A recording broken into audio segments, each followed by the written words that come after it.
Just before we are born, we are floating. Floating in the vessel of life that is our mother's womb. We have no concept of what we can't do, just wonder and curiosity as to what we can do.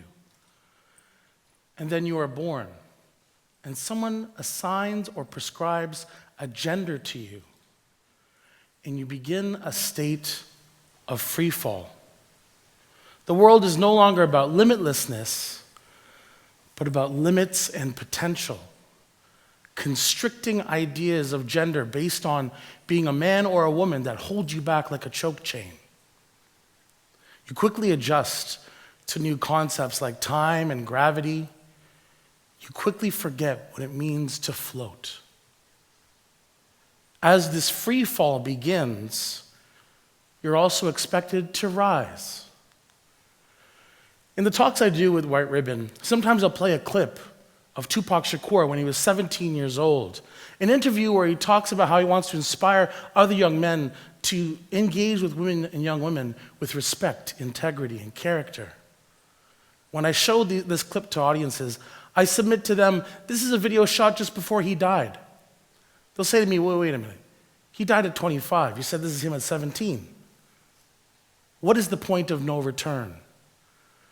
For Tupac, shortly after this video, he became engulfed in a culture he was trying to change, and it extinguished his life at an early age.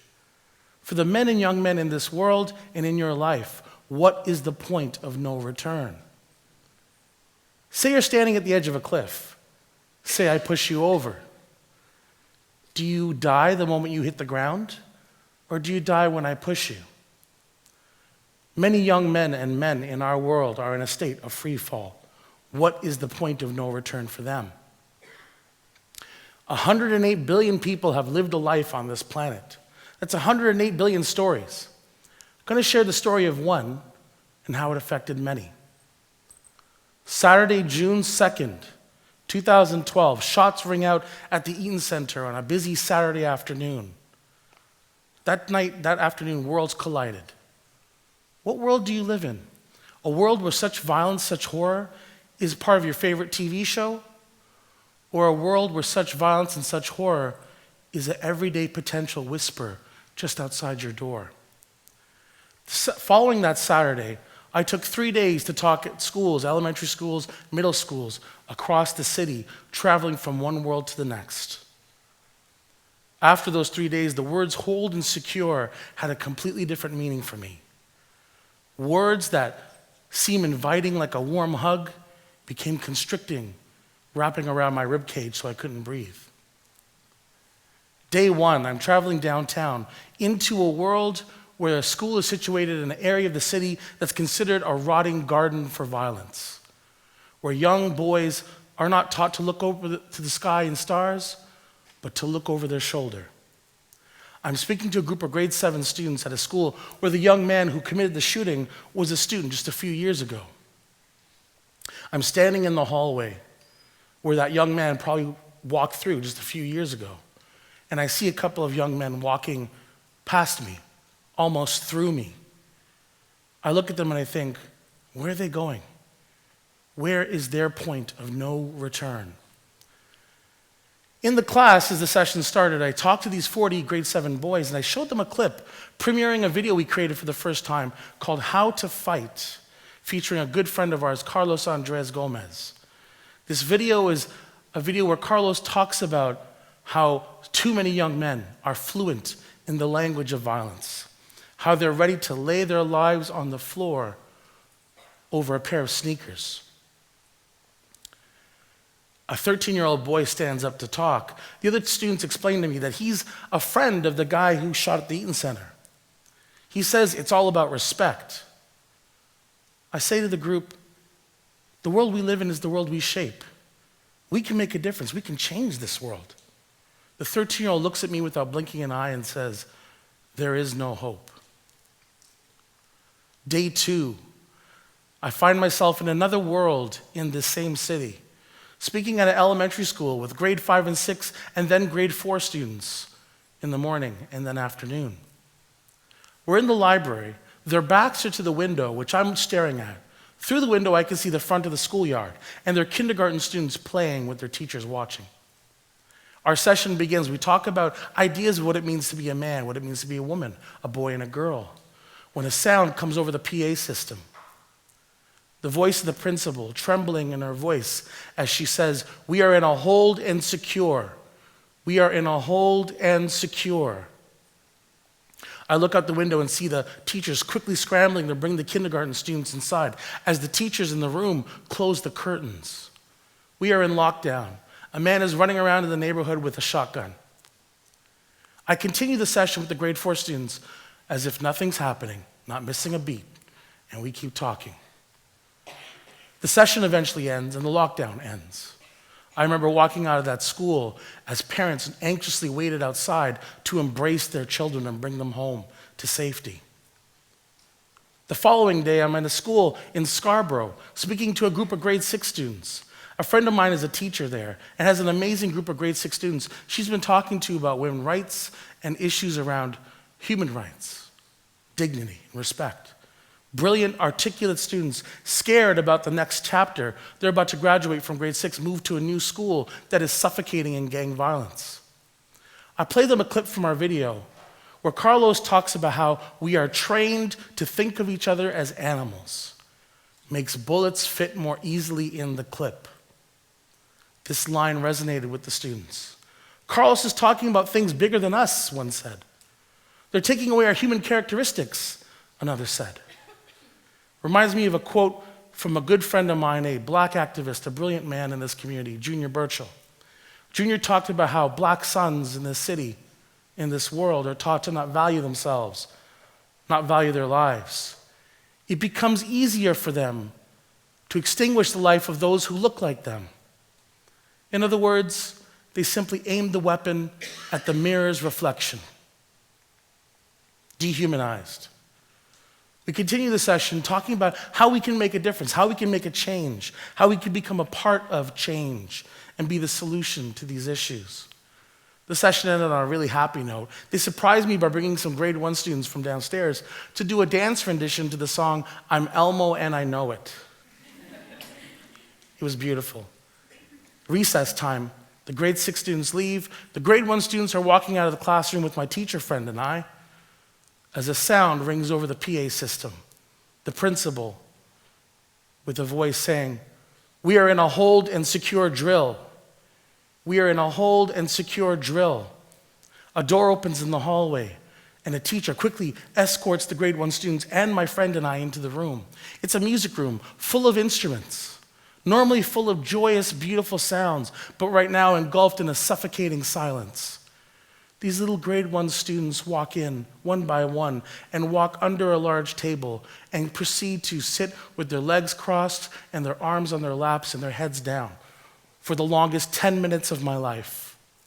We sat in silence.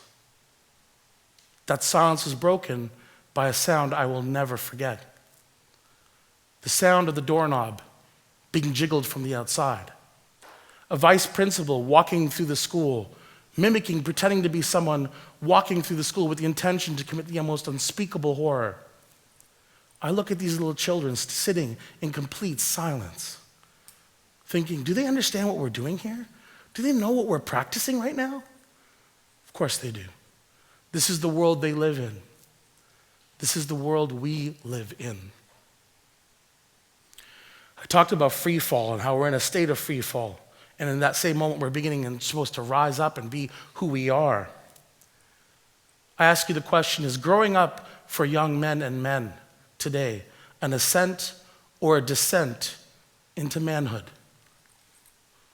You have to be the superhero or you're a zero. There is no in between. You have to be the solution. You have to be the man. You have to be dominant, in control, have the answers, be respected. You are the man or you are nobody. There is no in between.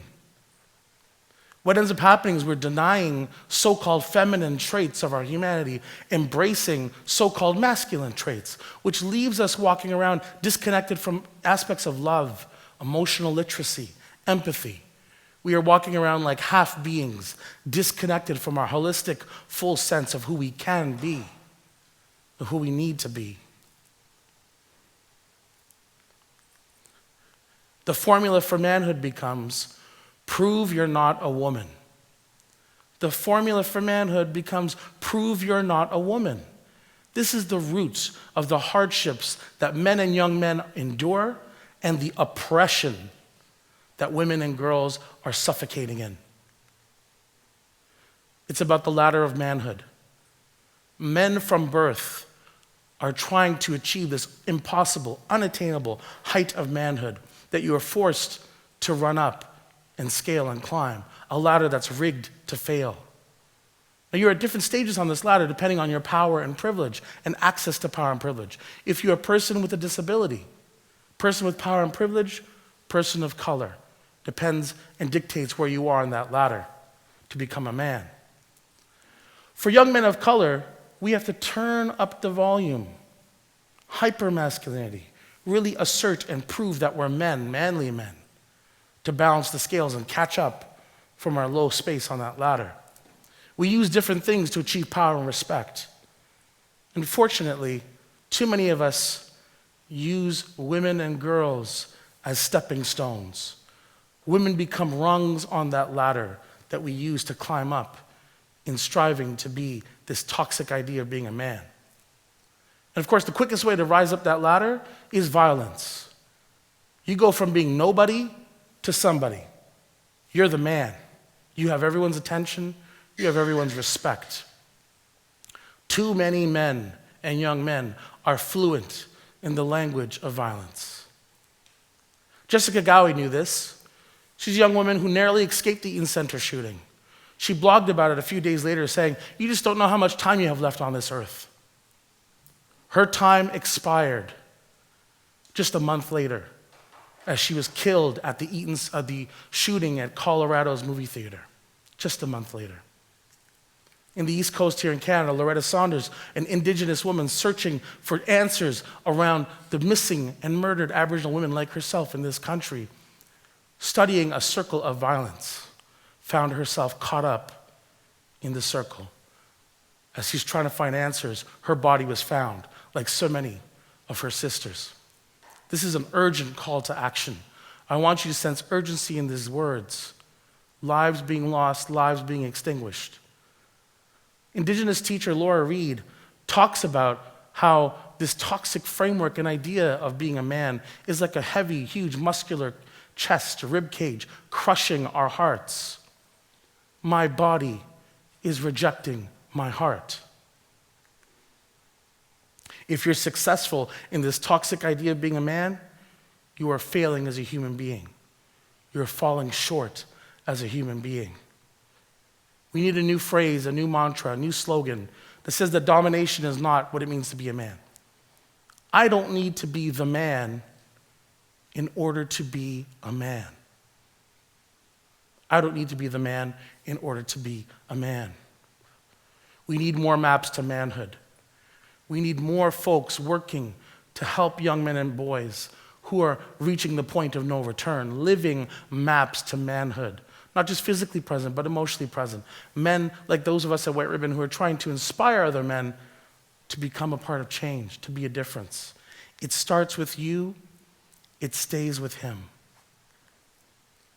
We need a new way to fight. Not to fight against each other, but to fight for one another, to strive for one another. It's not about a conversation of us versus them. It's a conversation of us. It's a conversation that we urgently need to have right here, right now.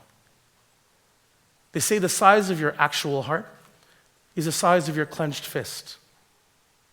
To open your heart is to open the fist. Open up and let go. This is the path forward, folks. Be love. Let's return to a place where we all can float.